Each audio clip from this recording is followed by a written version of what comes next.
In the summer of 1970, high in the Tahoe National Forest, a U.S. Forest Service crew spent the season carving a new segment of the Pacific Crest Trail by hand.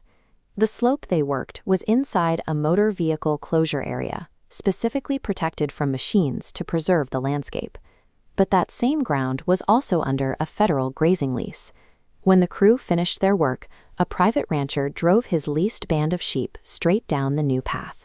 A tightly packed column of sharp hooves churned solid dirt into powder. The public supplied the land and the labor, the private permittee took the forage, and the repair bill was left for whoever came next. Economists have a precise term for this: an externality. An externality is simply the cost of a transaction that lands on someone who was never at the table. When a factory pollutes a river, the factory pays for labor and materials, but the downstream town pays for the water filter. The cost is kept off the books. To see how large that ledger gets, we have to look at the map. The federal government owns roughly 640 million acres of land. That is nearly a third of the entire United States, mostly concentrated in the West. This is the Commons. To understand why it looks this way, we have to follow a specific pattern, a series of legal frameworks that price these uses so far below their true cost that the gap has to go somewhere. The gain is captured privately, while the loss, the bill someone else gets stuck with, settles onto the public. Curious, if a modern company wants to mine copper, gold, or lithium on public land today, they operate under the General Mining Act of 1872. President Ulysses S. Grant signed this law to encourage frontier settlement in the wake of the California gold rush. It remains the active legal framework governing hard rock extraction. This chart compares the financial return of different resources. In 1920, Congress passed the Mineral Leasing Act, which carved energy minerals like coal, oil, and gas out of the free claim system, eventually requiring them to pay an 8 to 12.5% production royalty. Hard rock minerals were left untouched, so a company pulling billions of dollars of copper or lithium off public land pays exactly $0 in federal production royalties. Without a royalty, the public is left entirely reliant on companies cleaning up their own messes. But corporate law provides an escape hatch. A parent corporation can extract the valuable ore, load the environmental liabilities into an undercapitalized spin-off, and let that subsidiary declare bankruptcy. The contaminated site is legally orphaned. The Berkeley Pit in Butte, Montana, shows this mechanism at its full length. After the original mining companies were absorbed and restructured over decades, the public inherited a 900-foot-deep lake of toxic, highly acidic water. It is now a permanent Superfund liability. The $0 royalty and the bankruptcy escape hatch are not accidental loopholes. They are the intended features of a legal architecture that encourages development by shifting the long-term costs onto the public. This same structure governs the surface of the land. In 1934, vast stretches of the public domain were unregulated, overstocked, and eroding into the dust storms of the Great Depression. The Taylor Grazing Act was passed to fence that chaos into managed districts. It worked as an emergency fix, but it eventually froze into a permanent fixture of Western agriculture.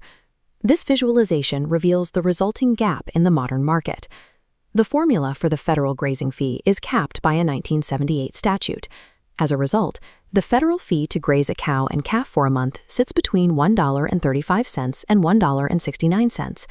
On comparable private land, that exact same lease averages roughly $23.40. This extreme mispricing transforms a cheap public lease into a bankable private asset. The value of the discounted grass gets capitalized into the sale price of the private ranches that hold the permits. Meanwhile, the federal agencies spend millions more to manage the grazing program each year than they ever collect in fees.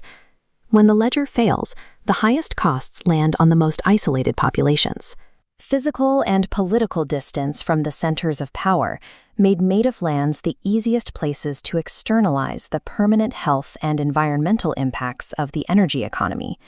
From 1946 until 1971, the federal government was the sole legal buyer of uranium in the United States, manufacturing a Cold War prospecting boom. Navajo men went to work in small, poorly ventilated mines across the Colorado Plateau. They dug the ore without protective equipment and without being given the chance to weigh the lethal radiation risks that federal officials already knew existed. On July 16, 1979, an earthen dam failed at a uranium mill near Church Rock, New Mexico. Roughly 94 million gallons of acidic solution and 1,100 tons of radioactive waste poured into the Puerco River. By total radioactivity released, it was the largest accidental release of radioactive material in United States history, surpassing what escaped from 3 Mile Island just 4 months earlier. While 3 Mile Island became a permanent fixture of the national memory, the disaster on this remote stretch of New Mexico remained largely local. These tragedies happen when jurisdictions are complex and bargaining power is unequal. The heaviest cleanup costs are left on the most vulnerable populations long after the profitable ore has been shipped away. The toxic lakes, the radioactive groundwater, and the subsidized grass are the physical residue of this logic. They are what happens when 19th century laws, written to settle a frontier, are applied to a 21st century landscape. The damage is a feature of the frameworks, the result of pricing a resource near zero while leaving the liability open-ended. Against the immense private wealth extracted from the West over the last century, the public holds a massive invoice. Across the country, there is a backlog of roughly 500,000 abandoned mines. This counter tracks the final estimated cost to fix that backlog. While hard raw royalties remain at zero, the total cleanup tab left for taxpayers is estimated to be $50 billion. We return to the Tahoe National Forest. As long as 19th century laws govern 21st century realities, the American public will keep building the trail, and private industries will keep churning it to dust.